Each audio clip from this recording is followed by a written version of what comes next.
What is Information Age? Information Age is a period in human history characterized by the shift from traditional industry that the Industrial Revolution brought through industrialization to an economy based on the information computerization. Origin of Information Age. The Information Age began around the 1970s and is still going on today. It is also known as the Computer Age, Digital Age, or New Media Age.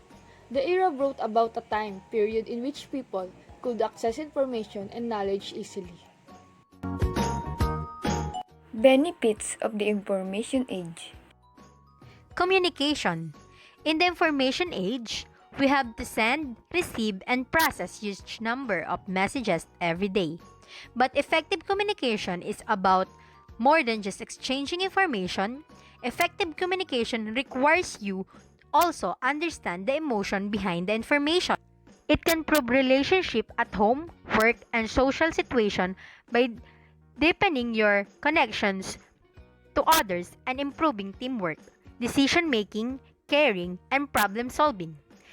It enables you to communicate even negative or difficult messages without creating conflict or destroying trust.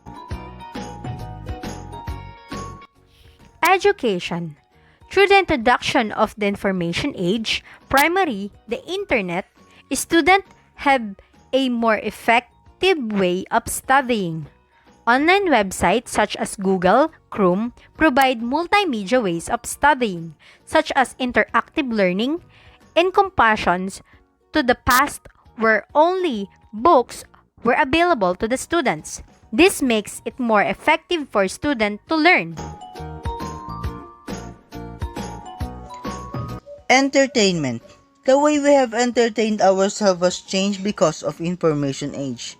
We can now watch TV shows, films, play video games, and listen to music whenever we want and wherever we want with the introduction of mobile phones, tablets, and computers. It is very easy to catch up on TV, which serves like it is Spotify, and watch movies on demand through the use of Netflix. This has been beneficial to us much that we now turn from consumers to prosumers, creating and consuming media for people's own and others' entertainment. The information age has benefited us in so many ways. We can now entertain, communicate, and educate ourselves so easily because of the introduction of computers, mobile phones, and tablets. The way we use our daily lives has completely changed for the better. Advantages of Information Technology. In education, online education has made education material and data accessible anywhere. Technology has created new methods of education.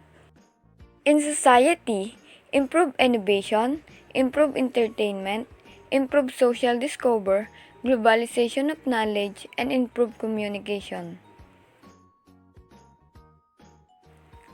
Disadvantages of Information Technology. In education, overdependence on information technology distract the students, lead to tech disparity. In society, crime and terrorism, social disconnect, plagiarism and copyright, addiction, social alienation, and privacy concerns.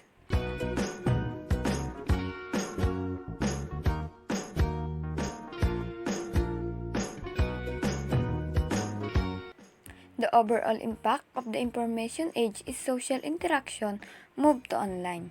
All social media platforms enabling communication and sharing of experiences across border and time constraints. The information age brought about many inventions and innovations. Many communication services like texting, email, and social media developed, and the world has not been the same since.